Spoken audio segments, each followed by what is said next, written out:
Praise the lord. Hallelujah, hallelujah. Praise the lord, praise the lord. Good evening everybody. Welcome to the voice of Christ. దేవుని దైవ సన్నిధికి ఈ రెండవ రోజు second day లైవ్కి మీరు అందరూ ఆహ్వానితులే. మీరందరూ ఆహ్వానితులే. Praise the lord, praise the lord, praise the lord, praise the lord, praise the lord, praise the Lord. యేసువా వందనం, యేసువా స్తోత్రం, యేసువా వందనం, యేసువా స్తోత్రం, యేసువా వందనం, యేసువా స్తోత్రం. Praise the lord, praise the lord, praise the lord, praise the lord. Hallelujah, hallelujah, hallelujah. యేసువా స్తోత్రం, యేసువా వందనం. దైవ జనమా, క్రీస్తుని సంగమా, యేసుని అపారమైన ప్రేమను ఆయన కృపను ఎరిగిన బిడ్డలారా, రెండవ రోజు ఆన్లైన్ క్రిస్మస్ కన్వెన్షన్కి ఇది రెండవ రోజు. దేవుడు మమ్మల్ని అందరినీ కూడా ఆయన గురించి తెలుసుకున్నట్టుకు మన పిలిచి ఉన్నాడు. కావున దైవ జనమా, క్రీస్తుని సంగమా, యేసుని అపారమైన నమ్మకముతో యేసుక్రీస్తుపై పూర్తిగా ఆధారపడ్డ బిడ్డలు, విశ్వాసులు, క్రైస్తవ కథోలిక జనం ఈరోజు క్రీస్తుని గురించి తెలుసుకున్నట్టుకు మిక్కిలి ఆనందపడుతుందని దేవుడు తన ఆత్మ ద్వారా మనతో మాట్లాడుతున్నారు. దైవజనమా, క్రీస్తుని సంగమా అని పిలిచినప్పుడల్లా యావత్తు క్రైస్తవులు, కథోలిక ఆత్మలను దేవుడు సిద్ధపరుస్తున్నాడు. ఓ నా బిడ్డా, ఇదిగో నా గురించి తెలుసుటకు ఈ క్రిస్మస్ వేదికగా, ఈ కన్వెన్షన్ వేదికగా దేవుడు ఏర్పాటు చేసి ఇచ్చాడు. ఆ దేవాది దేవుని సన్నిధిలో, ఆయన కృపలో నిత్యము నిరంతరము ఆయన తెలుసుకున్నట్టుకు మనం ఆశ కలిగి ఉన్నాం, ఆశ కలిగి ఉంటున్నాం, ఆశ కలిగి ఉండాలి అని దేవుడు ఆశపడుతున్నాడు. అందుకే సెకండ్ డే టాపిక్ దేవుడు తన కుమారుడు యేసుక్రీస్తుని రాజులకు రాజు అని పిలుస్తున్నాడు, ప్రభులకు ప్రభు అని పిలుస్తున్నాడు. అయితే యేసయ్య ఎలా రాజులకు రాజు అట? యేసుక్రీస్తును ఏ విధంగా రాజు అని పిలుస్తావు? యేసుక్రీస్తు ఏనాడు కూడా రాజవస్త్రములో, రాజ కిరీటములో, రాజదండనముతోటి ఎప్పుడూ కనిపించలేదే. పుట్టడమే పశువుల పాకలో పుట్టాడు, ఎదగడమే తల్లిదండ్రుల సమక్షంలో ఎదిగాడు. తన సేవ ఉన్నప్పుడల్లా ఇల్లు లేని ఒక అనాథ బిడ్డగా గలిలయ నుండి బెత్లెహేము, నజరేతు నుండి కపరేసియాకు ఎన్నో ప్రాంతాలు తిరుగుతూ అద్భుతాలు చేస్తున్నాడే. ఈయన రాజు ఎలా అవుతాడు? తను రాజు ఎలా పిలువబడతాడు? అసలు యేసుక్రీస్తుని ఎప్పుడు మేము రాజభోగంలోనే చూడలేదు. మన రాజు ఎలా అయ్యాడు? రాజవంశంలోనే ఎలా పుట్టాడు? ఇలా ఎన్నో ప్రశ్నలు క్రైస్తవ కథోలిక బిడ్డలకు కొంతమందికి ఉండవచ్చు. కొంతమందికి యేసువే రాజు అని పిలుస్తున్నారే కానీ యేసు ఎలా రాజు అయ్యాడని చాలామందికి తెలియదు. అందుకే దేవాది దేవుడు యేసుక్రీస్తు ఎలా రాజు అయ్యాడు, ఏ రాజ్యానికైనా రాజు, ఏ బిడ్డలను పరిపాలించడానికైనా వచ్చాడు అనేది ఈరోజు అంశంలో మనం నేర్చుకోబోతున్నాం. దైవజనమా, క్రీస్తుని సంగమా, ఈ బోధనను బోధించుటకు దేవుణ్ణి అభిషేకించిన దాన్ని బట్టి ఆ దేవాది దేవునికి ఎనలేని స్తోత్రములు, స్తుతులు, ఘనతలు, మహిమలు, ఆరాధనలు. ఇక్కడ మనం ప్రత్యేకముగా ఒక విషయం గమనించాలి. ఈ లైవ్లో మాట్లాడబోతున్న ప్రతి మాటను శ్రద్ధగా వినాలి, శ్రద్ధగా చదవాలి. రోమాపత్రిక 10వ అధ్యాయం 17వ వచనంలో దేవుడు అన్నాడు, వినుట వల్లనే నీకు విశ్వాసము కలుగును. కాబట్టి వినడం అంటే ఎవరి గురించి వినాలి? ఏమి వింటే విశ్వాసం కలుగుతుంది? యేసుక్రీస్తు గురించి వింటే విశ్వాసం కలుగుతుంది. యేసుక్రీస్తు సందేశాలను వింటే మనలో ఎనలేని సంతోషాలు కలుగుతాయి. Praise the Lord, praise the Lord, hallelujah, యేసువా వందనం, యేసువా స్తోత్రం, యేసువా వందనం, యేసువా స్తోత్రం, ఆత్మదేవా వందనం, ఆత్మదేవా స్తోత్రం. Praise the Lord, praise the Lord, hallelujah, hallelujah, hallelujah. దైవ జనమా, క్రీస్తుని సంగమా, ఈరోజు లైవ్ ప్రేయర్లో ఉన్న ప్రతి ఒక్కరిని దేవుడు దీవిస్తున్నాడు. ఎంతమంది క్రీస్తుని ప్రేమకు, క్రీస్తుని సత్యానికి, క్రీస్తుని వాక్కుకు లోబడుతున్నారో వాళ్ళందరూ ప్రభునామంలో దీవింపబడుతున్నవారు. ప్రభునిలో ఆయన దేవుణ్ణి పొందుకొని దేవుణ్ణి ఎదిగేవారు. అందుకే ఈ సెకండ్ డే, ఈ 2వ రోజు డివైన్ క్రిస్మస్ ఆన్లైన్ కన్వెన్షన్కి దేవుడు ఎంతోమందిని పిలుచుకున్నారు. కాకపోతే ఒక చిన్న విషయం ఏంటి దేవుడు చెప్పమంటున్నాడంటే, ప్లీజ్ ఈ లైవ్ని షేర్ చేయండి. ఎంతమంది లైవ్ చూస్తున్నారో అంతమంది ఈ లైవ్ని మీ ఫేస్బుక్ మీద షేర్ చేయండి. ఇలా షేర్ చేయడంతో ప్రభు అయిన యేసుక్రీస్తు రాజు ఎలా అయ్యాడు అనే మర్మము యావత్ ప్రపంచానికి తెలిసి రావాలి. అందుకే ఈ లైవ్ని షేర్ చేయాలని దేవుడు ఆశపడుతున్నాడు. నేను కాదు ఆశపడేది. డివైన్ జేసస్ మినిస్ట్రీకి పబ్లిసిటీ అవసరమనో, తప్పద రాజు బోధనలు ప్రతి ప్రజల్లోకి వెళ్ళాలనో అని మీరు షేర్ చేయకండి. ఇది ప్రభుని వాక్కు, ప్రభుని సత్యం అని మీరు భావిస్తే ఈ లైవ్ని మీరు షేర్ చేయండి. How Jesus is the king of Kings. How Jesus is the king of Kings. Today's topic, or you can say today's topic is how Jesus is king of kings. ఇది ఈరోజు టాపిక్. ఈ టాపిక్లో వెన్నక మునుపు మనం ప్రార్థన చేసుకుందాం. సర్వశక్తి గల పితైన సర్వేశ్వర, కృపకు ఊటైన దేవా, నా ఆత్మీయ తండ్రి, నా ఆలోచనకర్త, నా ఆది సంపూర్ణుడా, ఆది నీవే, అంతము నీవే, జీవము నీవే, మరణము నీవే, మహోన్నతుడు నీవే తండ్రి. మహోన్నతుడా, మహోన్నతుడా, మహోన్నతుడా అని పిలిచిన మంచివాడా, నా ప్రేమ గల తండ్రి, నా కృపగల ప్రభువా, మహిమ గల తండ్రి, సత్యం గల తండ్రి. ఇదిగో నాయన, నీవు రాజు ఎలా అయ్యావు, రాజ్య కుటుంబానికి నువ్వు ఎలా చెందినదో ఈ సత్యాన్ని నువ్వు బోధించమన్నావు. నీ స్తోత్రం నాయన. తండ్రి, రాజులకు రాజు, ప్రభులకు ప్రభు అని పిలుచున్న ప్రతి బిడ్డ నీవు ఎటు విధంగా రాజు అయ్యని తెలుసుకున్నాక ఆశపడుతున్నాను నాయన. నీవు సత్యమైన రాజుడవు, ఎటువంటి కొరత లేని రాజువు, పరలోక ఐశ్వర్యం నింపుకొచ్చిన రాజువు, పరలోకానికి భూలోకానికి అధిపతివి, ప్రపంచాన్ని సృష్టించిన యెహోవా తండ్రి వారసుడకు, ఈ లోకాన్ని పరిపాలించు తండ్రివి నీవే నాయన. అవును తండ్రి, మహోన్నతుడా, ఈ సత్యాన్ని బోధించినప్పుడు ప్రతి హృదయం ఈ సత్యాన్ని ఒప్పుకొని దాని ప్రకారం నువ్వు రాజుగా కొలుతురు కాక. ప్రతి వాక్కు, ప్రతి వచనంలో పొందుపరిచిన మర్మాలను, రహస్యాలను క్రైస్తవ కథలకు బిడ్డకు నువ్వు బోధిస్తున్నప్పుడు, చెప్తున్నప్పుడు ప్రతి హృదయం నీ నామంలో సంతోషపడును గాక. సత్యమైన క్రిస్మస్, సత్యమైన క్రిస్మస్ని కొనియాడే కృపను ప్రతి బిడ్డకి ఇవ్వమని నజరేయుడైన యేసు నామములో ప్రార్థిస్తున్నాము తండ్రి. ఆమేన్, ఆమేన్, ఆమేన్. పరలోకమందున్న మా యొక్క తండ్రి, మీ నామం పూజింపబడును గాక, మీ రాజ్యం వచ్చును గాక, పరలోకమందు నెరవేరినట్టు భూలోకమందు నెరవేరును గాక. నా నాటికి కావలసిన అన్నము మాకు నేటికి ఇవ్వండి, మా దగ్గర అప్పుబడ్డ వారిని మన్నించినట్టు మా అప్పులను మీరు మన్నించండి, కీడును రక్షించండి. ఆమేన్. Our Father in heaven, holy be your name, your kingdom come, your will be done on earth as it is in heaven. Forgive us our trespasses, as we forgive those who trespass against us, and lead us not in temptation, but deliver us from all evil.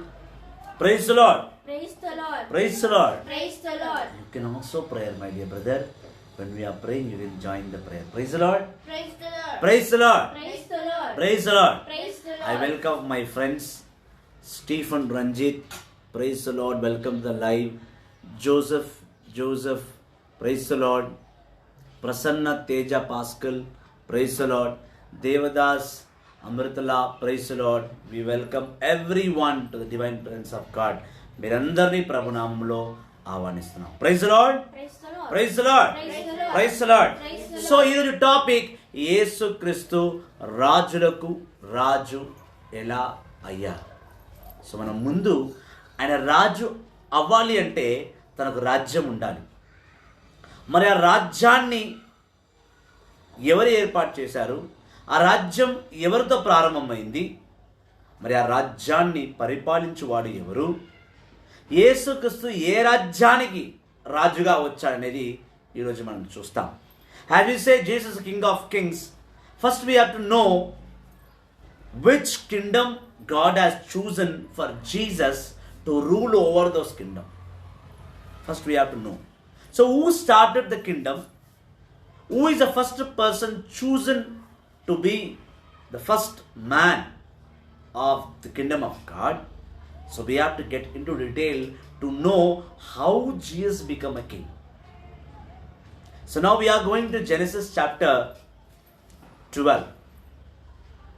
ఆది కాండము 12వ అధ్యాయంలో మనం వెళ్దాం.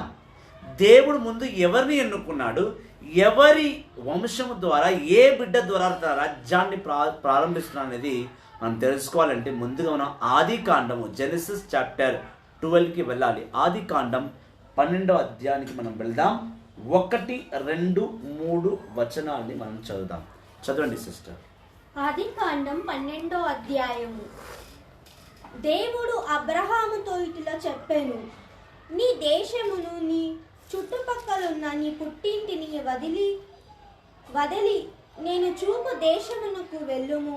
నేను నిన్ను ఒక మహాజాతిగా తీర్చిదిద్దదెను, నిన్ను ఆశీర్వదింతును, నీ పేరు మహా గొప్పది అగును, నీవు అందరికీ ఒక దీవెనగా నుండువు. నిన్ను దీవించు వారిని దీవింతును, నిన్ను శపించు వారిని శపింతును, నీ యందు సకల జాతి జనులు ఆశీర్వదింపబడుదురు. దేవుడు చెప్పిన రీతిగాని అబ్రహాము బయలుదేరెను. ఇది ఏలిన వారి వాక్కు. సర్వేశ్వర నీకే స్తుతి ఘనత మహిమ ఆరాధనలు చెల్లింపబడునుగాక. 1 కొరింథీయులకు రాసిన లేఖ 10వ అధ్యాయం 31వ వచనము. సమస్త మహిమ ఆ ప్రభునికి చెందునుగాక. దైవ జనమా, క్రీస్తుని సంగమా, యేసుని విశ్వాసులారా, యేసుని అపారమైన ప్రేమను కృపను ఎరుగుతున్న బిడ్డలారా, I welcome brother David Living Stone. Praise the lord brother, welcome to the live group. దేవాది దేవుడు యెహోవా తండ్రి ముందుగా అబ్రహాం గారిని ఎన్నుకొని, అబ్రహాం నువ్వు ఉన్న నీ చోటు, నీ మనుషులందరినీ వదిలి నువ్వు నేను ప్రమాణము చేస్తున్న స్థలానికి వెళ్ళు. నేను అక్కడ నిన్ను నీ సంతతి వారిని ఒక దేశముగా ఏర్పాటు చేస్తును అన్నాడు. అబ్రహాంకి సారాకి పిల్లలు లేరు, ఇది అందరికీ తెలిసిందే. అబ్రహాం సారాకి దేవుడు అబ్రహాం సారా కుటుంబం ద్వారా ఒక రాజ్యాన్ని, ఒక దేశాన్నే పుట్టిస్తానని ప్రమాణం చేశాడు. ఒక్కసారి 2వ వచనం చదువమ్మా. ఆది కాండం 12వ అధ్యాయం 2వ వచనం మళ్ళీ చదువు. ఒక 2-3 సార్లు. ఆది కాండము 12వ అధ్యాయము. దేవుడు అబ్రహాము 2వ వచనం మాత్రమే చదువుతండి. ఆది కాండం 12వ అధ్యాయం 2వ వచనము. నేను నిన్ను ఒక మహాజాతిగా తీర్చిదిద్దెదను, నిన్ను ఆశీర్వదింతును, నేను నిన్ను ఆశీర్వదింతును. దేవుడు అంటున్నాడు అబ్రహాం, నేను నిన్ను ఒక మహాజాతిగా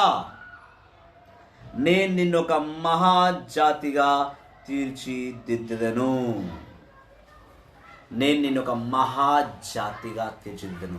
అప్పట్లో అబ్రహాము సారా ఇద్దరే ఉన్నారు. అబ్రహాంతో ఎవరూ లేరు.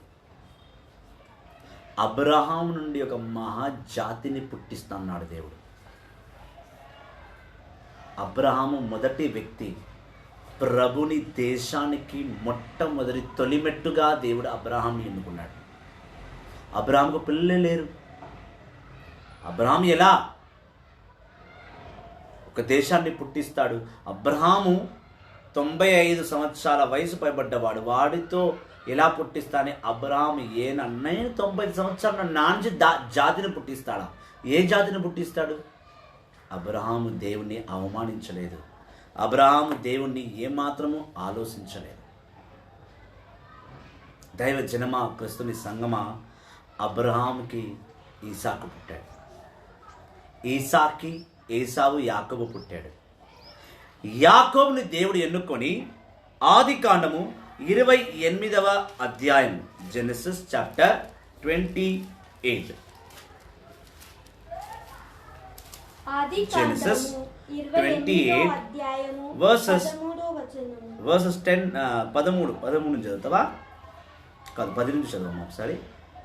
ఆది కాండం 28వ అధ్యాయము 10వ వచనము. యాకోబు బెరెషెబా దాటి హరాను వైపు వెళ్ళు బాట పట్టెను.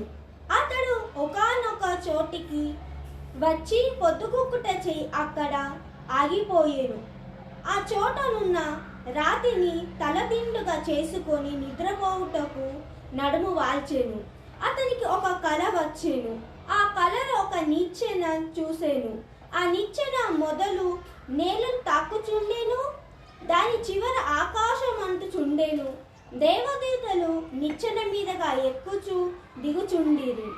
అప్పుడు యావే దేవుడు నిచ్చెన పైగా నిలుచుండి యాకోబుతో, నేను ప్రభువుడను, నీ పితామహరులు అబ్రహాముకు ఈసాకుకు నేనే దేవుడను. నీవు పండుకొని ఉన్న ఈ ప్రదేశము నీకు నీ సంతతికి అప్పగింతును. నీ సంతతి వారు భూరేణువుల వలె అసంఖ్యముగా పెరిగిపోయి నేల 4 చెరలకు వ్యాపింతురు. నీ ద్వారా నీ సంతానము ద్వారా భూమండలం నందలి సకల వంశముల వారు దీవెనలు పడుతురు. నేను నీకు చేదోడు వాదోడుగా నుండును. నీవు ఎక్కడికి వెళ్ళినాను నిన్ను నేను కాపాడుచుందును. తిరిగి నిన్ను ఈ చోటికి చేర్చదను.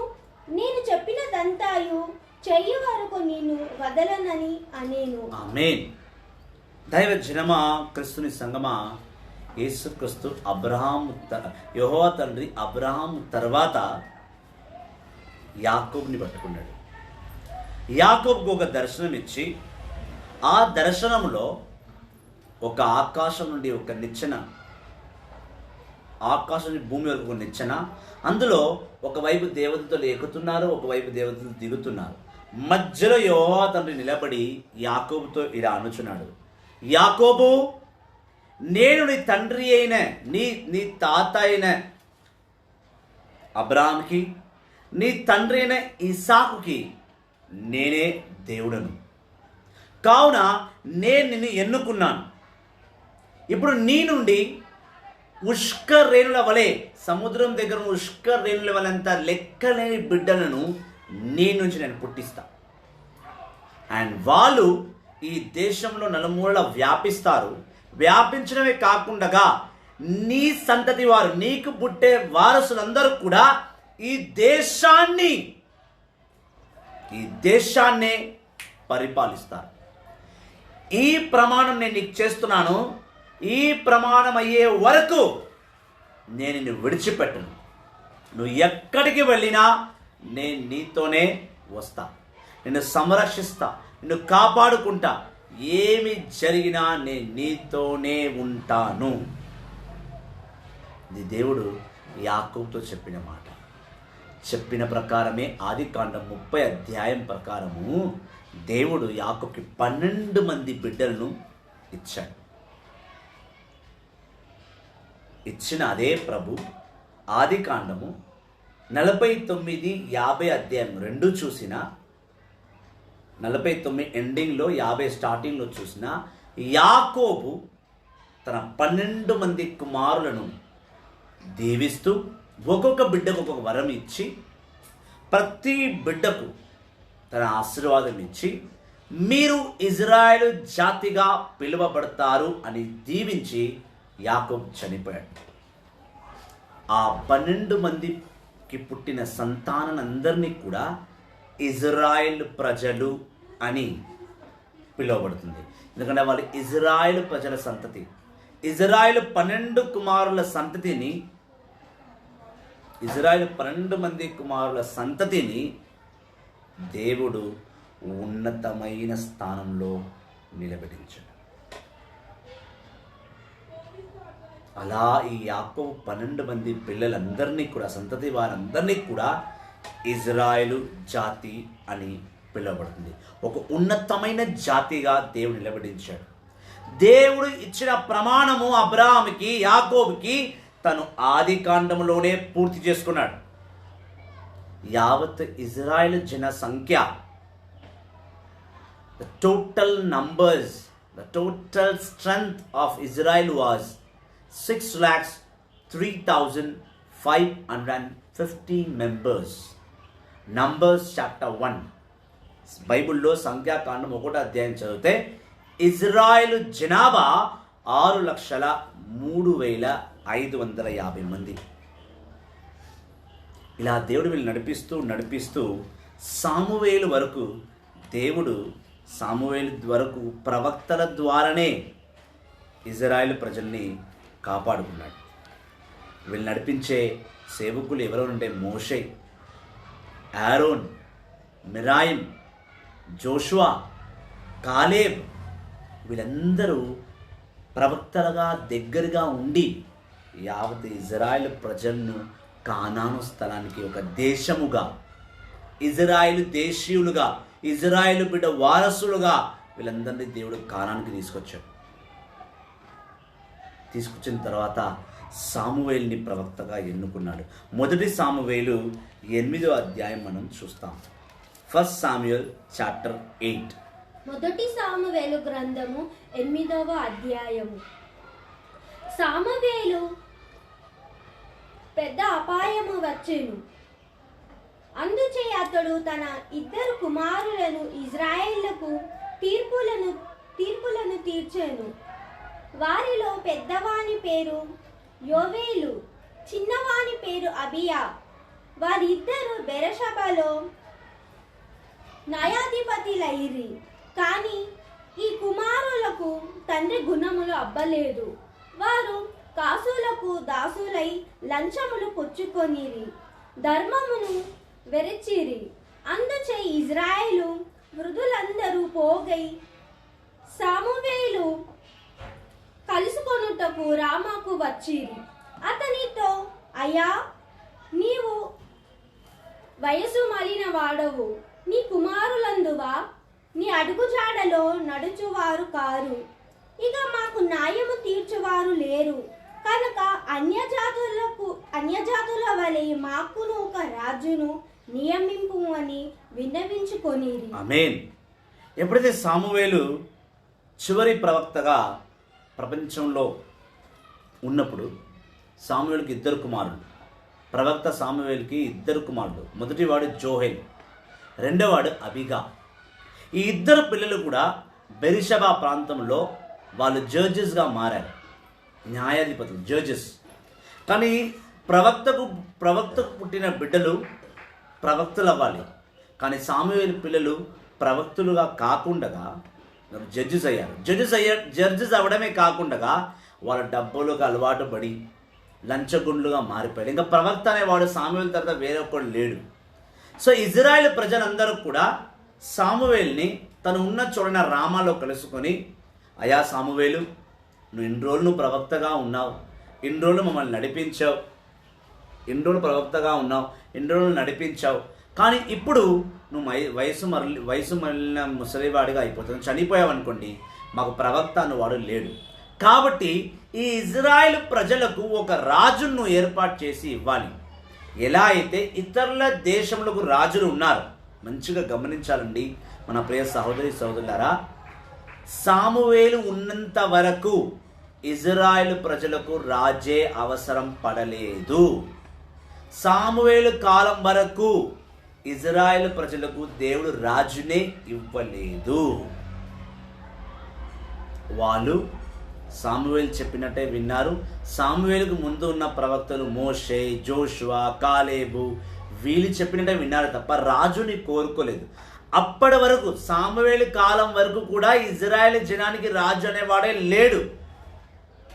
ప్రవక్తలనే వాళ్ళు నడిపించేవారు, దైవజనులు మాత్రమే నడిపించేవారు. ఇజ్రాయెల్ జనము దేవుని ఆశ ఏంటంటే ఈ ఇజ్రాయెల్ జనములు, ఈ ఇజ్రాయెల్ బిడ్డలు, యాకోబు సంతతి ఎవరును కూడా రాజు చేతిలో బంధింపబడరాదు. ఇప్పుడు వేరే దేశానికి మనం చూస్తే ఐగుప్తుకు ఫరో రాజు ఉన్నాడు. ఐగుప్తున్న యావత్ దేశాన్ని ఫరో రాజు పరిపాలించాలి. రాజు చెప్పినట్టే బిడ్డలు వినాలి, రాజు చెందిన బానిసలుగా ఉండాలి. ఇక్కడ దేవుడు ఇజ్రాయెల్ ప్రజలకు బానిసత్వాన్ని ఇవ్వలేదు. ఎందుకంటే ఇజ్రాయెల్ ప్రజలు బానిసత్వం నుంచి వచ్చారు కాబట్టి వాళ్ళకు బానిసత్వం అవసరం లేదు. వాళ్ళు ఎప్పుడు స్వతంత్రులుగా ఉండాలి. దేవుడు ఎలా చెప్తే అలా మెగులుకోవాలి. దేవుడైన యెహోవా చెప్పిన ప్రవక్తలు ఎలా మాట్లాడుతున్న ఆ ప్రవక్తల ప్రకారమే వీళ్ళు జీవించాలి. అదే దేవుడు ఇజ్రాయెల్ జనం మీద ఆశ పెట్టుకున్నాడు. అందుకే ఇజ్రాయెల్ ప్రజలకు రాజును ఇవ్వలేదు, ఇవ్వలేదు. కానీ ఇజ్రాయెల్ ప్రజలే వెళ్ళి సామువేలు ప్రవక్తతో చెప్తున్నారు, సామువేలు గారు మీరు ముసలివారుగా అయిపోతున్నారండి, కాబట్టి మాకు రాజు కావాలి. కానీ సామువేలు చాలా వివరణతో చెప్పాడు. సరే మీరు అడుగుతున్నారు కదా, నేను దేవుణ్ణి వెళ్ళి ప్రార్థన చేసుకొని అడుగుతాను, దేవుడు ఏం చెప్తాడో అది నేను వింటా. ఇక్కడ ఒక్కసారి ఇక్కడ చదవమ్మా, 7వ వచనం చదువు. యావే అతనితో, సామువేలుతో, యావే తండ్రి సామువేలుతో మాట్లాడుతూ, సామువేలు యావే తండ్రితో మాట్లాడుతూ ఇట్లా ప్రార్థించెను. యావే అతనితో, ఈ ప్రజల మాట వినుము, వారు నిన్ను నిరాకరించలేదు, వారిని ఏలకుండా నన్ను నిరాకరించితిరి. ఐగుప్తు నుండి వీరిని విడిపించుకొని వచ్చిన నాటి నుండి ఈ జనులు నాకెట్టి అపచారము చేయుచుండిరో, నేడు నీకును అట్టి అపచారమే చేసిరి. ఈ ప్రజలు నన్ను విడిచి వేరు దేశములకు వేరు దేవతలను కొలిచిరి. నీవు ఇప్పుడు మాత్రము వారి మాటలను వినుము, అయినాను వారిని గట్టిగా హెచ్చరించి చూడుము. రాజును నియమించినచో అతడు ఏ రీతిన పరిపాలన చెయ్యునో రుడుముగా తెలియజేయుము అని అనేను.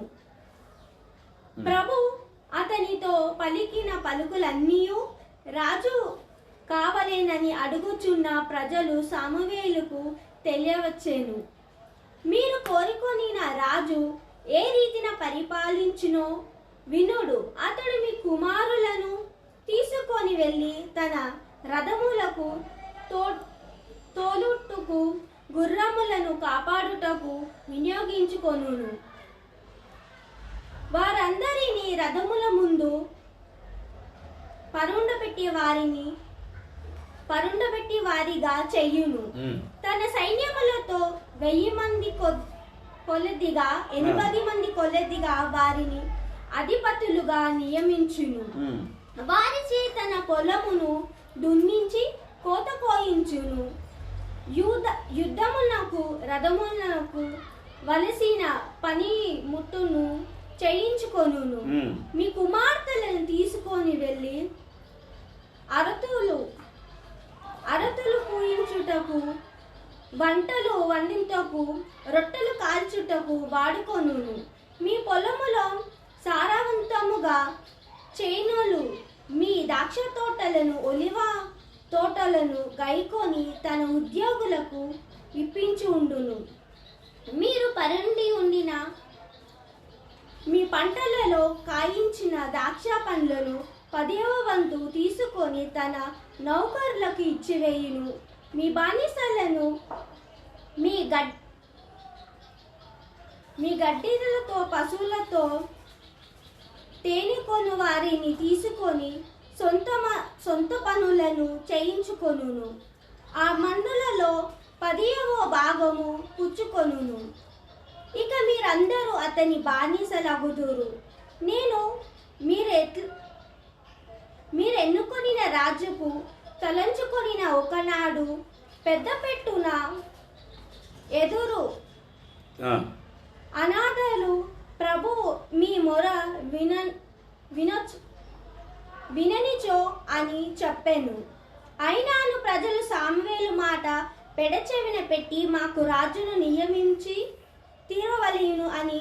ఎప్పుడైతే సామువేలు దేవుడి దగ్గరికి వెళ్ళి ప్రార్థన చేశాడో దేవుడు సామువేలుతో మాట్లాడి చెప్తున్నాడు, సామువేల్, నీ తర్వాత ఇంకో ప్రవక్తను కూడా నేను ఏర్పాటు చేయవచ్చు, కానీ ప్రజలు రాజుని కోరుకుంటున్నారు.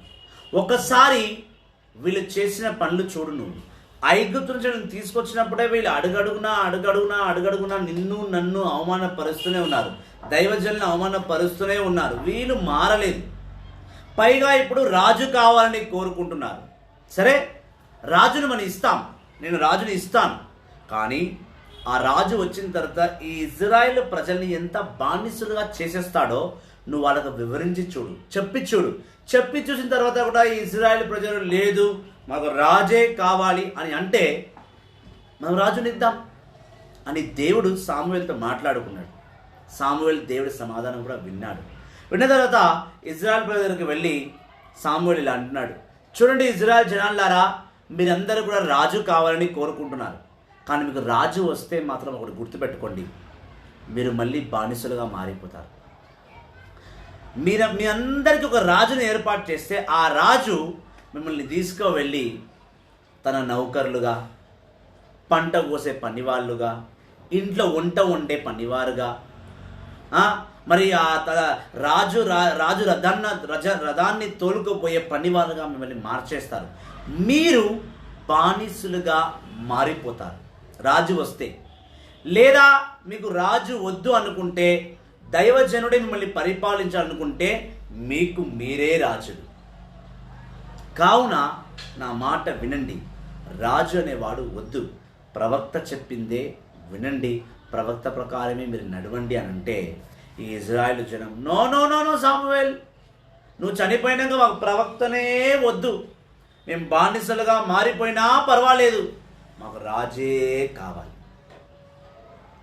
మనిషి అన్నవాడు దేవుని మాట వింటాడా? వినడు. మనం దేవుని మాట వినము. ఈ 2020లో కూడా మనం ఇంకా దేవుని మాట వింటలేము. రాజుల పరిపాలనే చూస్తున్నాం. అయ్యా రాజా కాలుముక్త బాంచన్, అయ్యా రాజులారా మీరు ఎలా చెప్తే అలా, లీడర్లారా మీరు ఎలా చెప్తే అలా. బానిస బతుకు ప్రజలకి అలవాటైపోయింది. దేవుడేమో నేను రాజే వద్దు, నా సేవకుల ద్వారా మీరు నడిపిస్తాను, మీరు నడవండి అని అంటుంటే ప్రజలు లేదు, మాకు రాజే కావాలి. దేవుడు చెప్పిన మాట ప్రజలు వినరు. దేవుడి మాట పట్టించుకోరు. సామువేలు అన్నాడు, సరే మీ కర్మ ఇలా అని ఉంటాడా? కర్మ అని ఉంటాడా సామువేలు? ఇలాంటి కర్మ గిర్మ ఏమనలేదు ఆయన. చూసావా, మనుషుల భాషలు. ఇజ్రాయెల్ ప్రజలు చెప్పాడు, ఓ ఇజ్రాయెల్ ప్రజలారా, మీ మూర్ఖత్వానికి మీరే చావండి. దైవజనం నడిపిస్తానంటే మీరు రాజు కావాలనుకుంటున్నారు. సరే, మీ చిత్తం ప్రకారమే జరగనివ్వు, మీకు రాజుని ఇస్తానని సామువేలు అన్నాడు.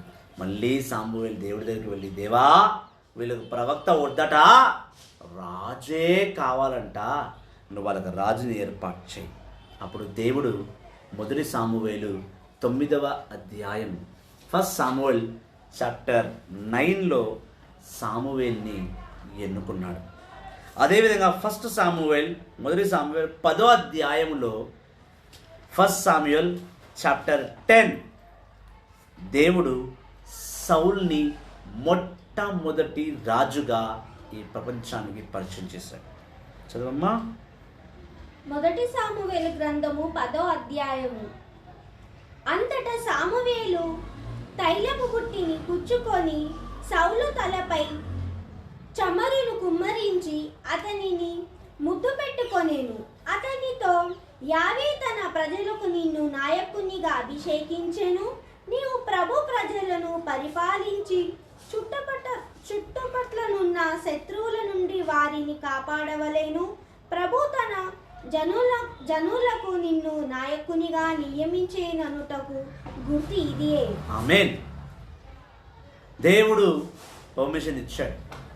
సామువేలు కూడా సౌల్ని దేవుడు ఎన్నుకోగా ఆ సావుల్ని సామువేలు నూనె నెత్తి మీద పోసి అభిషేకించి, నువ్వు ఇక మీదట ఈ ఇజ్రాయెల్ ప్రజలకు రాజువి, నువ్వు వీళ్ళని పరిపాలించబోతున్నావు, కావున ఈ ఇజ్రాయెల్ ప్రజల్ని కాపాడుకో. చుట్టుపక్కలున్న ఏ దేశంలో కూడా ఈ ఇజ్రాయెల్ ప్రజల మీదకి దండెత్తి రాకూడదు, వీళ్ళకు నువ్వే రాజు అని అభిషేకించేశాను. సో ఇటు విధముగా ఇజ్రాయెల్ ప్రజలకు మొట్టమొదటి రాజుగా సౌలు పరిచయం అయ్యాడు. సౌలు అంటే నూతన నిబంధనలో ఉన్న సౌలు పౌలు కాదు, ఆయన కాదు. ఈ సౌలు వేరు, ఆ సౌలు పౌలు వేరు. సో దేవుడు ఇజ్రాయెల్ ప్రజలకు మొదటి రాజుగా సౌల్ని పరిచయం చేశాడు. కానీ సౌలు రాజుగా అయ్యేంత వరకు దేవునికి లోబడ్డాడు, దేవుని మాట విన్నాడు, దేవుడి ప్రణాళిక ప్రకారమే ఇజ్రాయెల్ ప్రజల్ని పరిపాలించాడు. అంచెలంచెలుగా రాజసింహాసనము, రాజభోగము కట్టుకునేంత గొప్ప రాజుగా దేవుని దీవెనతో ఎదిగాడు. ఇజ్రాయెల్కు ఉన్న మొట్టమొదటి రాజు సౌలు దేవుని నామంలో ఎదుగుతూనే ఎప్పుడైతే సిరి సంపదలు వచ్చేసిందో, రాజభోగం వచ్చేసిందో, రాజుని పరిపాలనలోకి అహంకారంలోకి వచ్చేసాడో, మెల్లిమెల్లిగా సౌలు దేవుడికి దూరం అవ్వుకుంటూ వచ్చాడు. మొదటి సామువేలు 15వ అధ్యాయము 10 నుండి 26 వచనం మనం చూస్తాం. First Samuel chapter 15 10 to 16.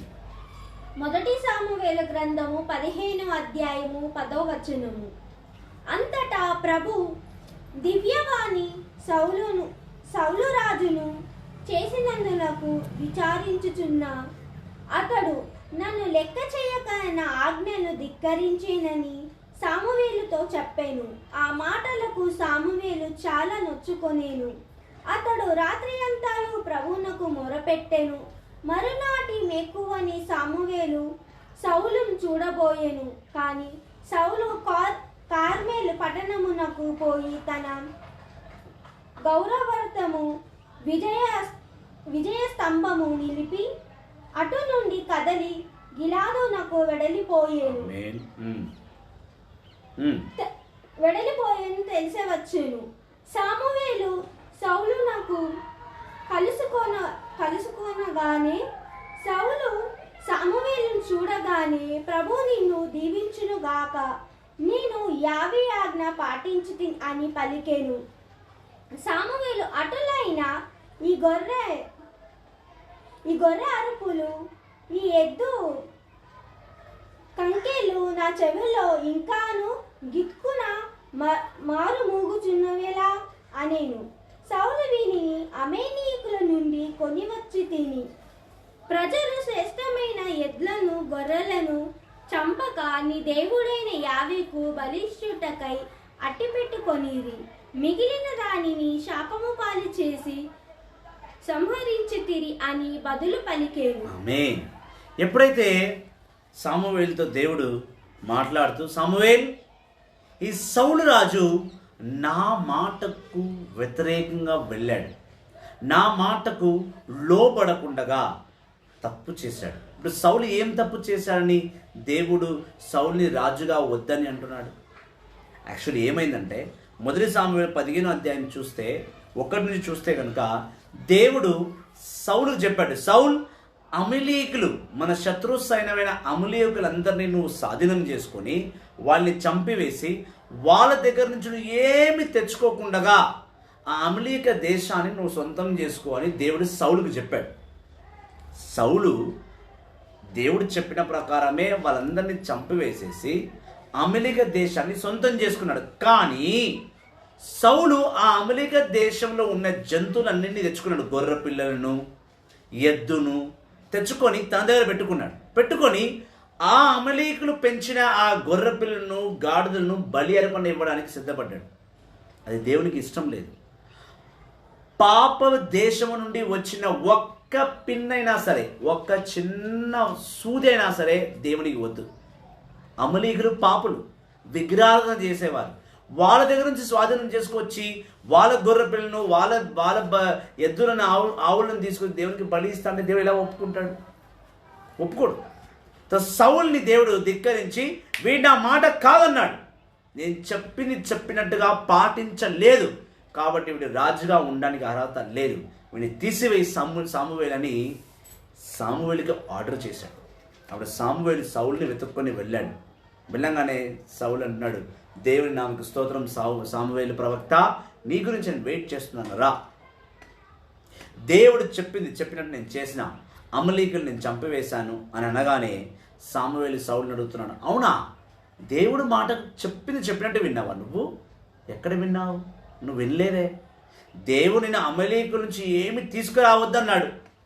నువ్వు ఈ గొర్రెపిల్లలు నాకు వినపడుతున్నాయి, గొర్రెపిల్లలు సప్పుడు పెడుతున్నాయి, గాడిదలు మురుగుతున్నాయి, ఆవులు అరుస్తున్నాయి. నువ్వు దేవుని మాటను ధిక్కరించావు సౌలు. ఇక మీదుగా ఇజ్రాయేలుకు నువ్వు రాజుగా ఉండబోవు. దేవుడు తిరస్కరించేశాడు. కావున ఇక మీదుగా ఈ ఇజ్రాయేల్ ప్రజలకు నువ్వు రాజువి కాలేవు, నువ్వు కాజాలవు అని సౌల్ని హెచ్చరించి సామువేలు వెళ్ళిపోయాడు. వెళ్ళిపోయిన తర్వాత దేవాది దేవుడు ఇజ్రాయేల్ ప్రజలకు రెండవ రాజునిచ్చాడు. ఆయననే దావీదు. మొదటి సామువేలు రాసిన లేఖ 16వ అధ్యాయంలో మనం చూస్తాం. మొదటి సామువేలు గ్రంథము 16వ అధ్యాయము.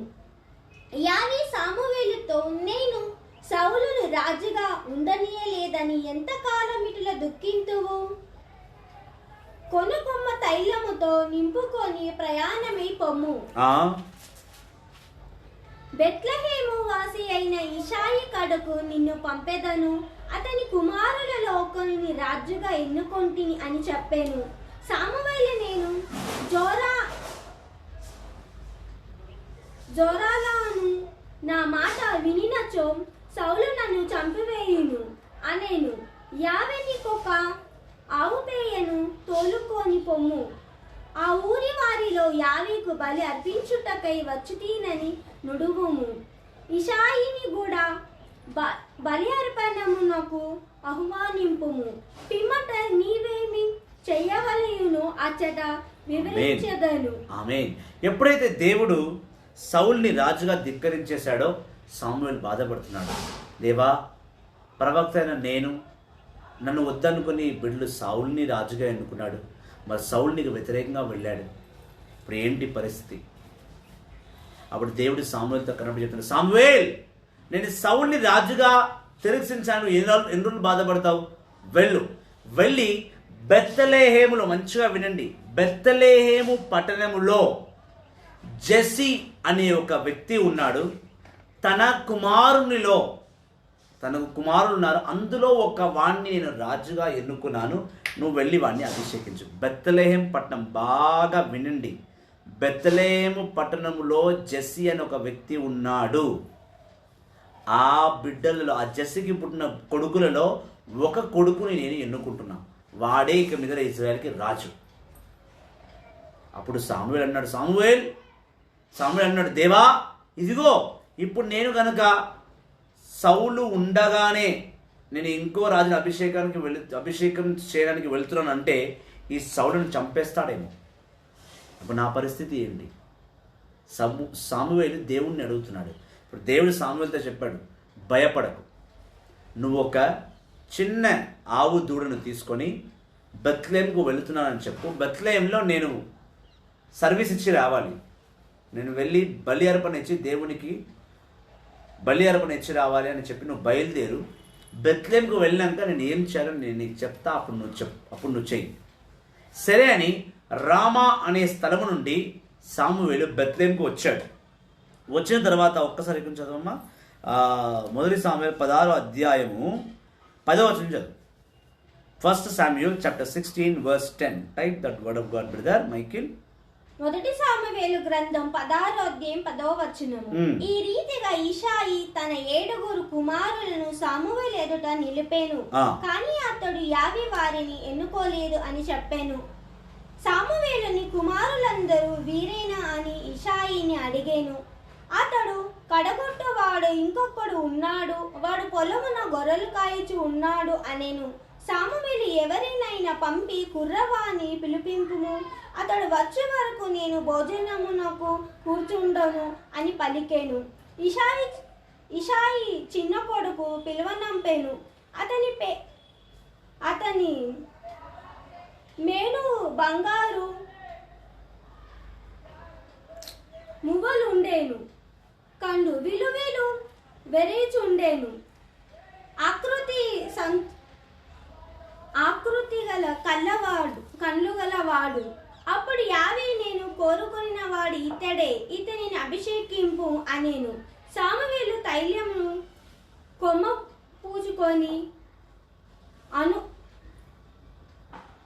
అన్నలెదుట అతని అభిషేకము చేసెను. ఆ రోజు మొదలుకొని యావే ఆత్మ దావీదును ఆవరించి అతనితో ఉండిపోయెను. అంతటా సామువేలు రామాకు వెడలిపోయెను. ఎప్పుడైతే దేవుడు సామువేల్ని బెత్లెహేముకు నడిపించేశాడో, బెత్లెహేములో జెస్సీ ఇంటికి వచ్చేసాడు. ఈ జెస్సీకి 8 మంది కొడుకులు, 8 సన్స్. ఎప్పుడైతే ఈ జెస్సీ సామువేల్ రాగానే నేను మీ ఇంటికి వచ్చాను, నీ బిడ్డలను పిలిపించు అన్న తర్వాత జెస్సీ తన 7 కొడుకులను సామువేల్ ముందు నిలబడించాడు. సామువేలు దేవుని వైపు చూడగానే దేవుడు సామువేలు అన్నాడు, 7 నువ్వు అభిషేకించాల్సిన రాజు లేడు, ఇంకొక వ్యక్తి ఉన్నాడు, వాడిని పిలిపించు. అప్పుడు దేవుడు సామువేలుగా మాట చెప్పగానే సామువేలు జెస్సీ అన్నాడు, ఈ 7 కాక ఇంకెవరైనా ఉన్నారా అంటే, ఇంకొక కొడుకు ఉన్నాడు, వాడు లాస్ట్ వాడు గొర్రెలు మేపడానికి వెళ్ళాడు, అయితే వాడిని పిలిపించు, వాడు వచ్చే వరకు నేను భుజించకూడదు అని సామువేలు అక్కడ నిలబడ్డాడు. అప్పుడు జెస్సీ దావీదును పిలిపించాడు. దావీదు 8వ కొడుకు, చివరి వాడు, చిన్నవాడు. దావీదు చాలా అందగాడవాడు, కళ్ళను చాలా బంగారం లాంటి కళ్ళు ఉండేవి. ఆ కళ్ళను చూసి ఎవరైనా అట్రాక్ట్ అవ్వాలి. దావీదు కళ్ళు అంత బాగుండేవి. దావీదు కుర్లు జట్లు చిన్నగా తెల్లగా అందంగా ఉండేవాడు. ఎప్పుడైతే దావీదు సామువేలు ముందుకు వచ్చాడో దేవుడు చెప్పాడు, సామువేల్ ఇదిగో నేను ఎన్నుకోబోయే 2వ రాజు, ఇజ్రాయేలు ప్రజలకు 2వ రాజు ఈ దావీదే, ఈ దావీదుని అభిషేకించాడు. వెంటనే దేవుడు చెప్పిన మాట విన్న సామువేలు నూనెను తీసుకొని దావీదు మీద పోసి అభిషేకించి, ఇక మీదట ఇజ్రాయేలు జనానికి నువ్వే రాజువి, సిద్ధపడు అని అభిషేకించి అక్కడి నుంచి వచ్చేశాడు. ఇలా దావీదు ఇజ్రాయేల్ ప్రజలకి 2వ రాజుగా ఉన్నాడు. దావీదు చాలా మంచివాడు. దేవుడు చెప్పింది చెప్పినట్టు విని పాటించు వచ్చుచున్నాడు. అటువంటి సమయంలో దేవాది దేవుడు దావీదు వంశం నుండి దాదాపు 40 రాజులను, అంటే దావీదు కుమారుడైన సాలొమోను కుమారుడైన రెహబాము సంతతి వారు ఇలా వస్తూ యావత్తు దావీదు వంశమే ఇజ్రాయేలు ప్రజలను పరిపాలించాడు. దావీదు 40 సంవత్సరాలు రాజుగా ఉన్నాడు. కొన్నిసార్లు దేవునికి వ్యతిరేకంగా వెళ్ళాడు, కొన్నిసార్లు క్షమాపణ అడుక్కున్నాడు, తన కొడుకులలో విలువైన బిడ్డల్ని పోగొట్టుకున్నాడు. దావీదు మీదికి తన సొంత కొడుకులే తిరగబడ్డా దేవుని నామములో దావీదు జీవించాడు. ఇలా దావీదు వంశము యావత్ ఇజ్రాయేలు ప్రజలను నడిపించుకుంటూనే వచ్చారు. కొంచెంమంది బిడ్డలు దేవునికి వ్యతిరేకంగా వెళ్ళారు, విగ్రహారాధనలు చేశారు, కొంచెంమంది దేవుని ద్వారా దీవింపబడ్డారు.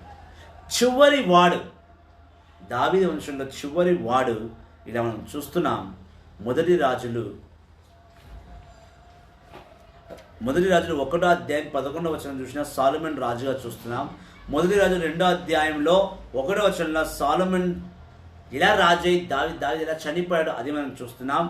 2వ రాజులు 24వ అధ్యాయము 8 నుండి 17వ వచనం చూస్తాం.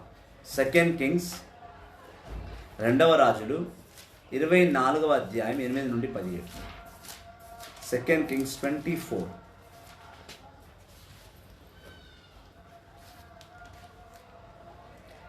రెండో రాజుల గ్రంథం 24వ అధ్యాయము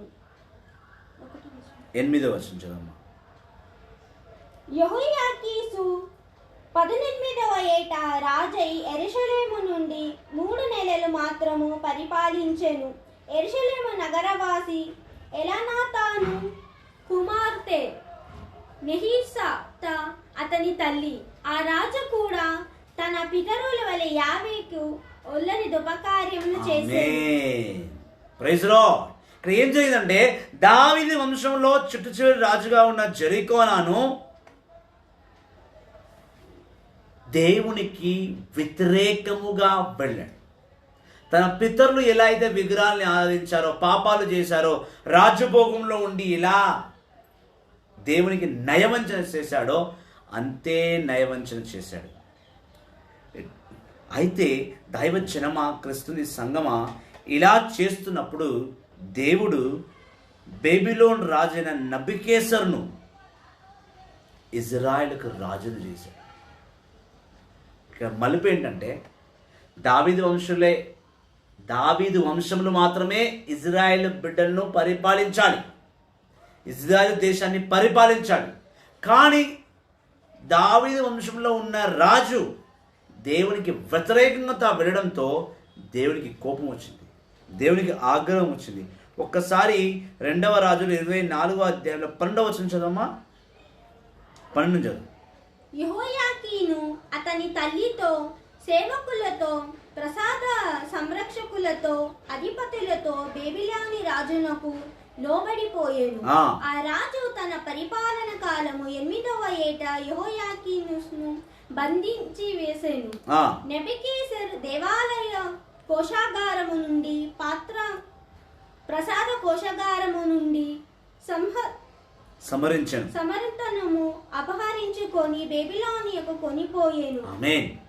ఎప్పుడైతే ఈ జెరికోను పాపం చేశాడో, దేవుడికి వ్యతిరేకంగా వెళ్ళాడో, దేవుడు ఆగ్రహము తెచ్చుకొని బేబిలోన్ రాజు అయిన నబుకద్నెజరు చేతికి యావత్తు యూదా పట్టణాన్ని, ఇజ్రాయెల్ని అప్పగించేశాడు. నబుకద్నెజరు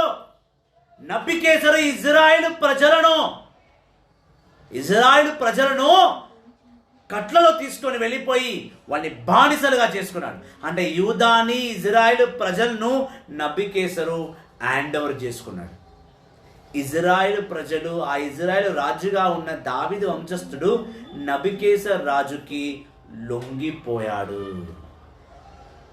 అప్పుడే మన యావత్ ఇజ్రాయెల్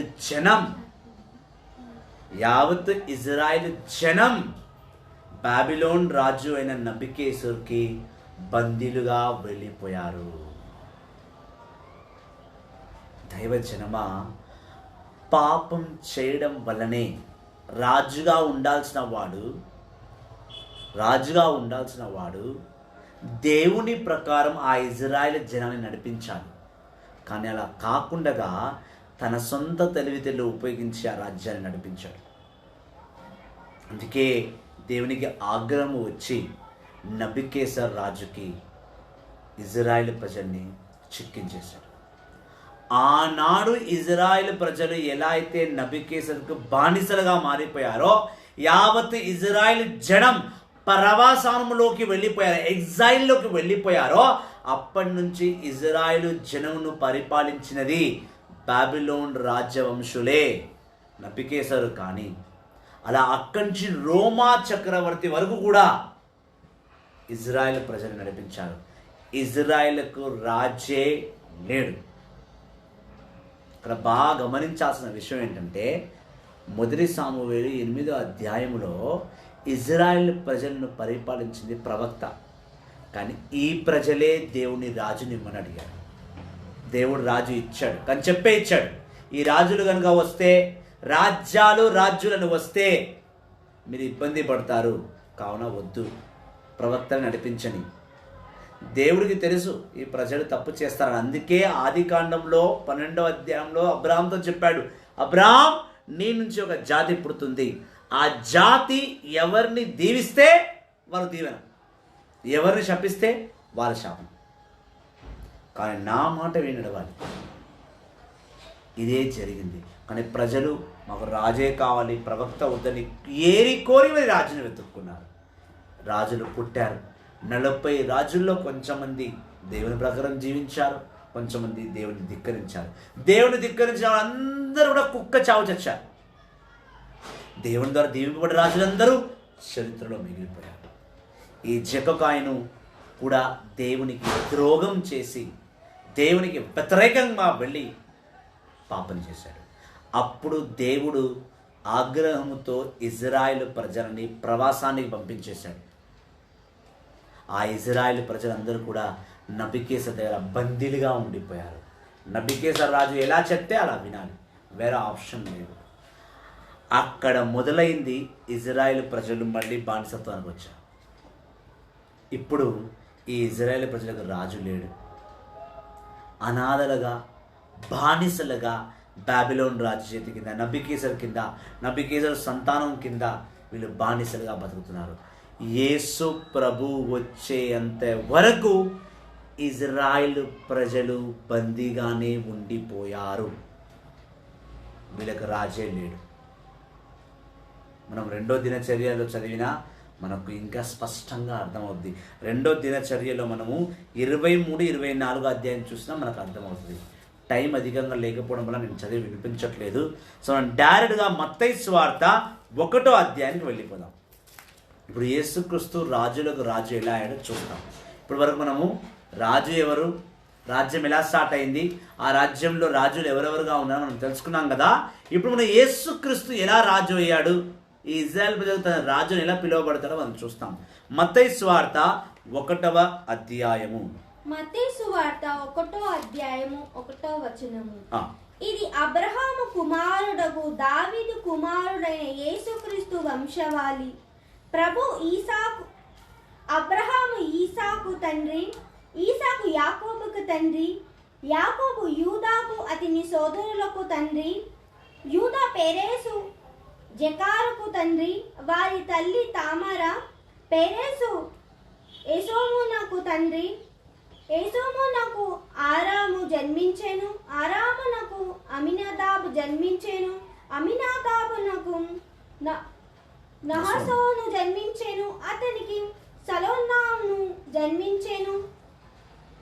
రహీబు వలన సలోనానుకు బోవాసు జన్మించెను, రూతు వలన బోవాసుకు ఒబేదు జన్మించెను, ఒబేదునకు ఇషాయి జన్మించెను, ఇషాయికి దావీదు రాజు జన్మించెను. ఆమేన్. దావీదు వంశంలో యేసుక్రీస్తు ఎలా పుట్టాడనేది చెప్పడానికి మత్తయి సువార్త 1వ అధ్యాయం స్పష్టంగా చదివితే అబ్రహాము సంతతి నుండి పుట్టుకుంటూ వస్తే దావీదు వరకు వచ్చారు. చాలా వివరించబడ్డది క్లియర్గా. మనం చదవక మనకు అర్థం కావట్లేదు, చదివితే చాలా స్పష్టంగా అర్థమవుతుంది. అబ్రహాము నుండి ఈసాకు పుట్టాడు, ఈసాకు నుంచి యేసేవు యాకోబు పుట్టాడు. ఆ సంతతి వారి నుండి ప్రత్యేకముగా చూస్తూ వస్తే బోవాజు, రూతు, అలా దావీదు రాజు పుట్టాడు. Praise lord sister, praise lord, praise lord, praise lord, praise lord.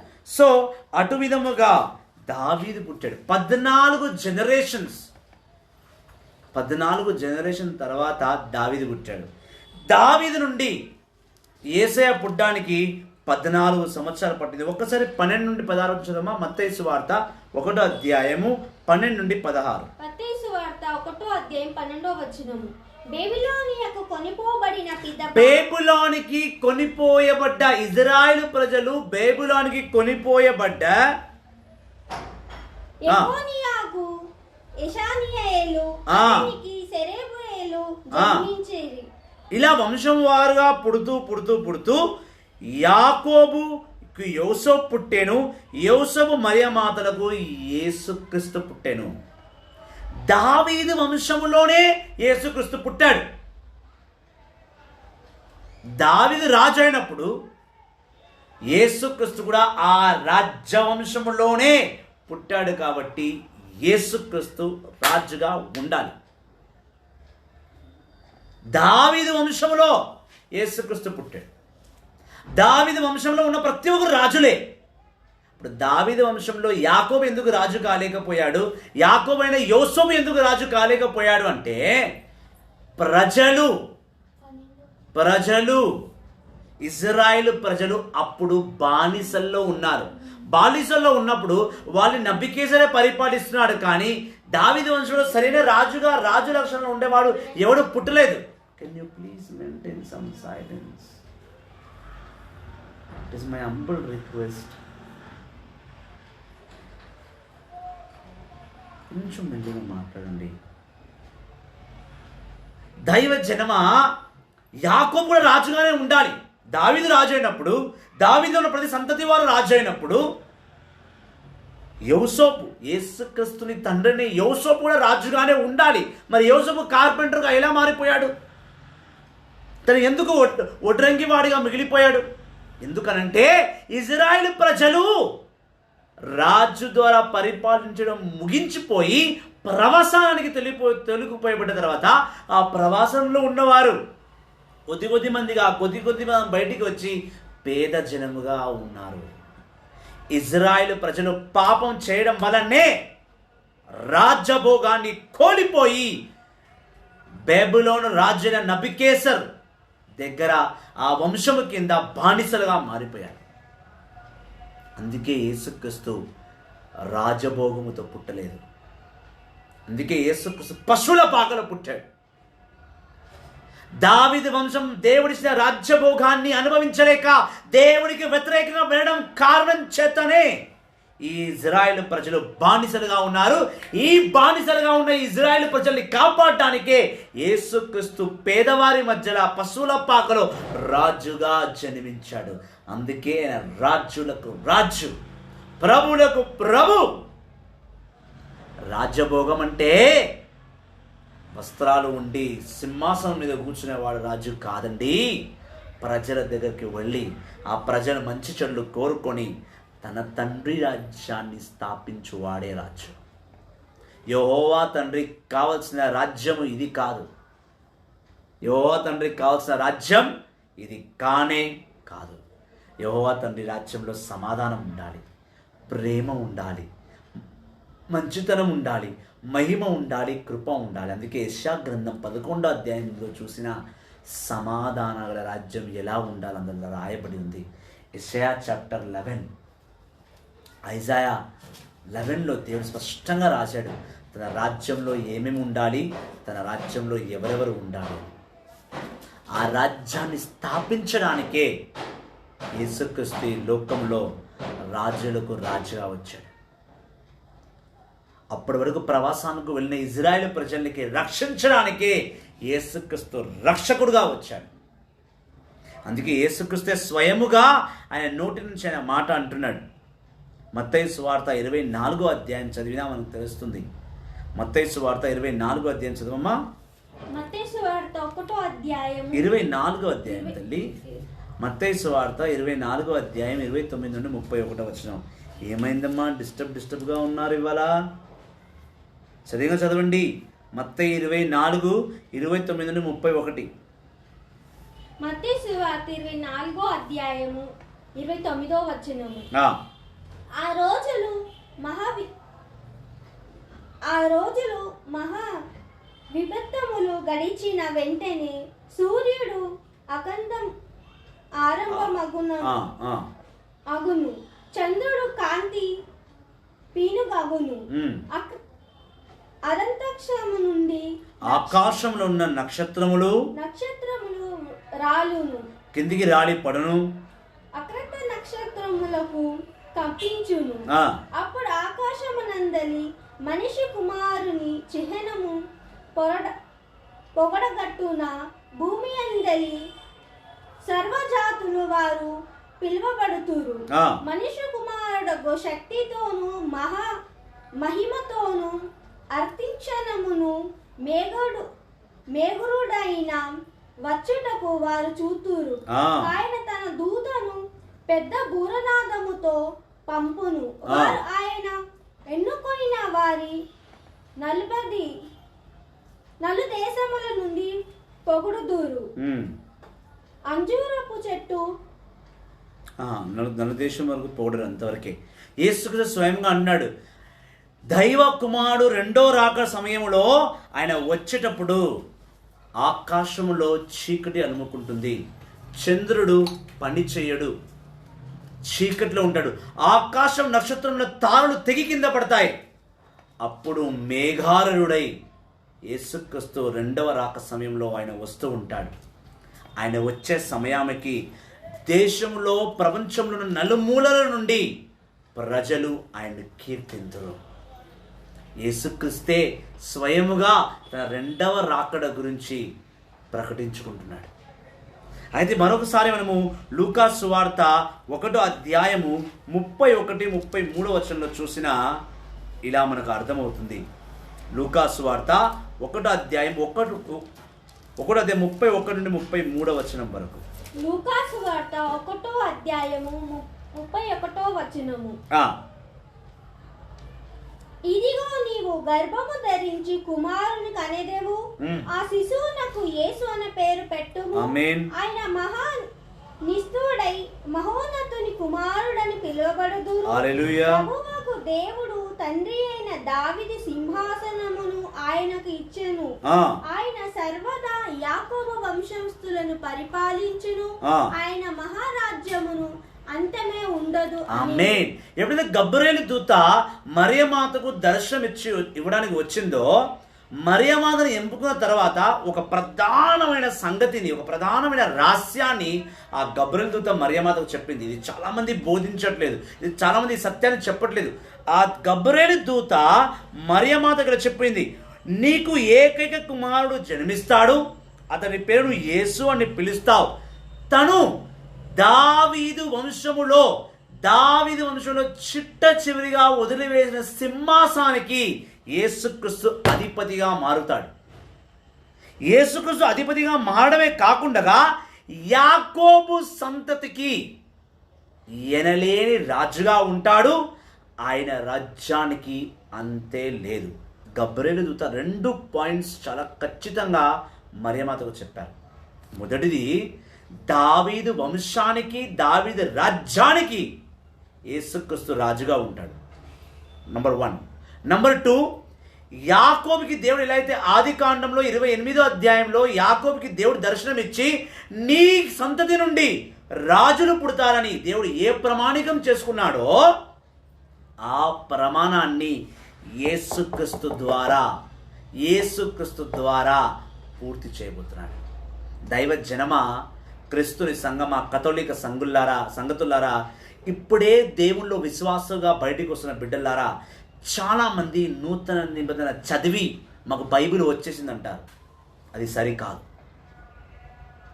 ఆది కాండంలో అబ్రహాము లేకపోతే యాకోబు లేడు. యాకోబు లేకపోతే 12 కుమారులు లేరు. 12 కుమారులు లేకపోతే ఇజ్రాయేలు జాతే లేదు. ఇజ్రాయేలు జాతి లేకపోతే దావీదు రాజు లేడు. దావీదు రాజు లేకపోతే సొలొమోను లేడు. దావీదు వంశమే లేదు. ఇజ్రాయేలు ప్రజలే లేరు.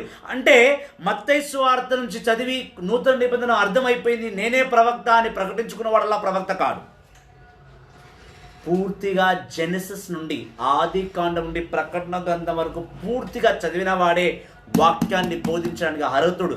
ఎందుకనంటే ఆది కాండం 12వ అధ్యాయంలో దేవుడిచ్చిన మాట, ఆది కాండం 28వ అధ్యాయంలో 15వ వచనంలో దేవుడిచ్చిన మాట, మొదటి సామువేలు 15వ అధ్యాయంలో దేవుడిచ్చిన మాట నిలబెట్టుకోవడానికి యేసుక్రీస్తుని లోకానికి పంపించాడు.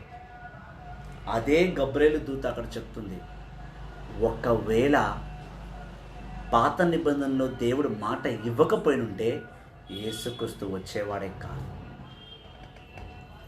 దేవుడు అబ్రాహాముకు మాట ఇచ్చాడు కాబట్టి, ఆయన నుంచి ఇజ్రాయేలు జాతిని పుట్టించాడు కాబట్టి, ఆ ఇజ్రాయేలు జాతి పాపము చేసి ప్రవసనానికి వెళ్ళింది కాబట్టి, బాధల్లో ఉన్నారు కాబట్టి, ఆ బాధింపబడ్డ వారిని రక్షించడానికే దేవుడు తన ఏకైక కుమారుణ్ణి పశువుల పాకలో మన గురించి పేద రాజుగా పుట్టించాడు.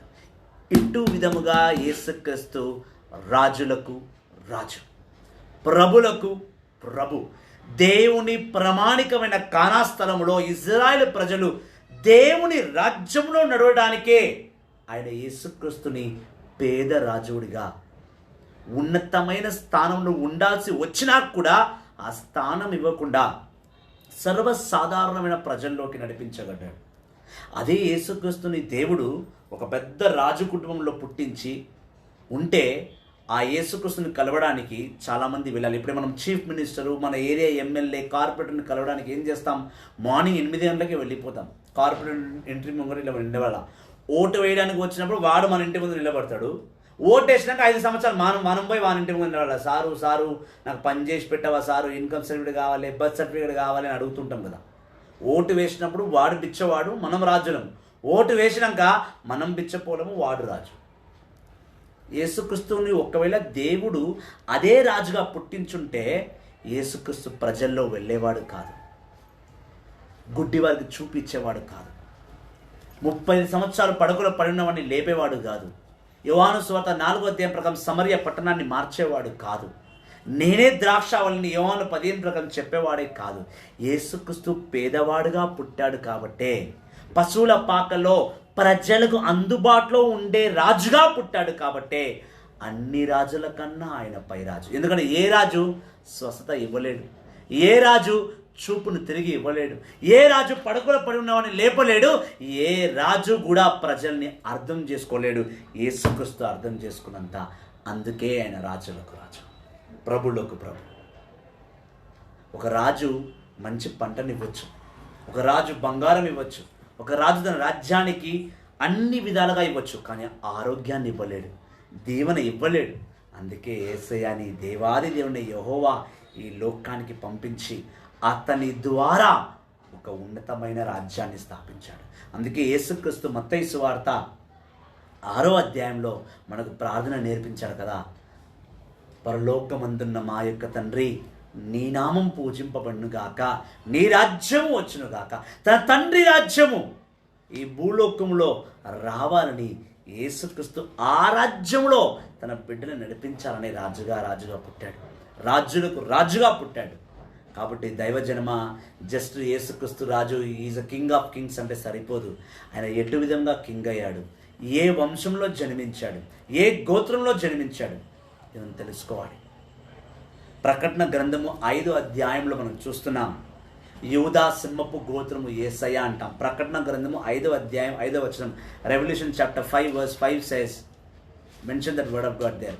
Revelation chapter 5 verse 5 చదవమ్మా. ప్రకటన గ్రంథము 5వ అధ్యాయము 5వ వచనము. అప్పుడు ఆ పెద్దలలో ఒకడు నాతో ఇటులా పలికెను, విలపింపకుము, చూడము, యూదా జాతి సింహము సంతతితో శ్రేష్ఠుడు. దావీదు నుంచి వదిలేశాం.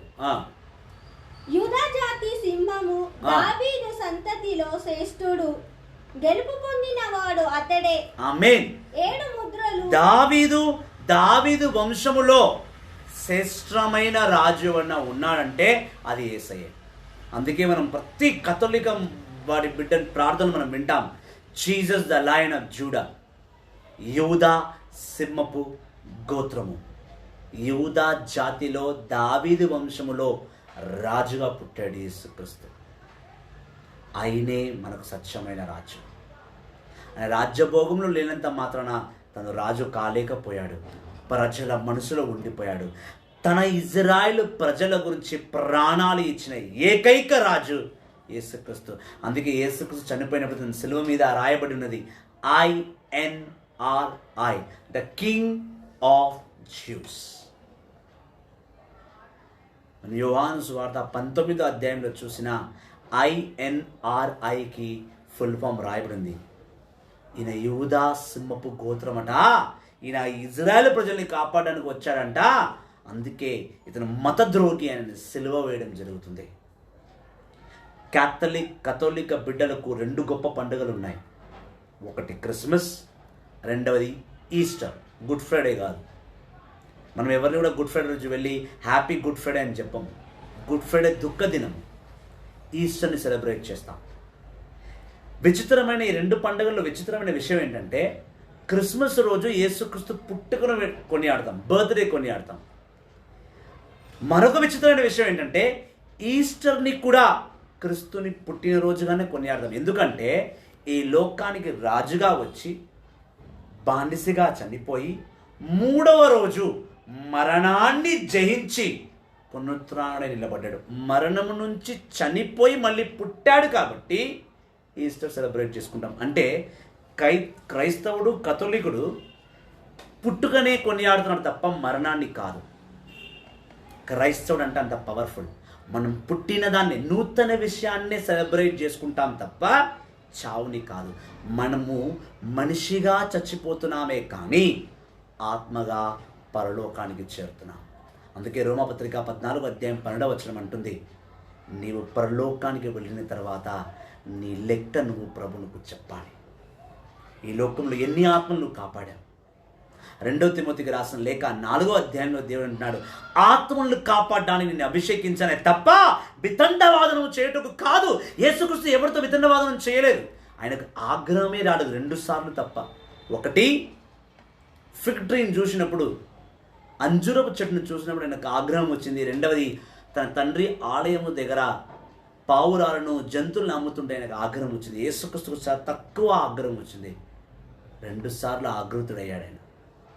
యేసుక్రీస్తు రాజులకు రాజు ఎందుకు అయ్యాడంటే దావీదు వంశంలో ఆయన నిలబడ్డాడు. ఆది కాండంలో 12వ అధ్యాయంలో ఉన్న రాజ్యం నూతన నిబంధనలో ఉంది. అందుకే నా ప్రతి ప్రీచింగ్లో నేను చెప్తాను, నా ప్రతి ప్రసంగాల్లో నేను చెప్తూనే ఉంటా, బైబిల్ నూతన నిబంధన నుంచి చదవకూడదు, ఆది కాండం నుంచి చదవండి. జెనసిస్ నుంచి చదివితేనే రాజు ఎవరు, రాజ్యం ఎవరు, ఇజ్రాయెల్ ప్రజలు ఎవరు అర్థమవుతుంది. న్యూ టెస్టమెంట్ని క్యారీ చేస్తే హాఫ్ నాలెడ్జ్ వస్తుంది, సగం నాలెడ్జ్ వస్తుంది తప్ప ఫుల్ నాలెడ్జ్ రానే రాదు. తో యూదా సింహపు గోత్రాన్ని యేసుక్రీస్తు దావీదు వంశంలో పుట్టాడు. ఆ దావీదు వంశంలో ఆయన నడిచాడు.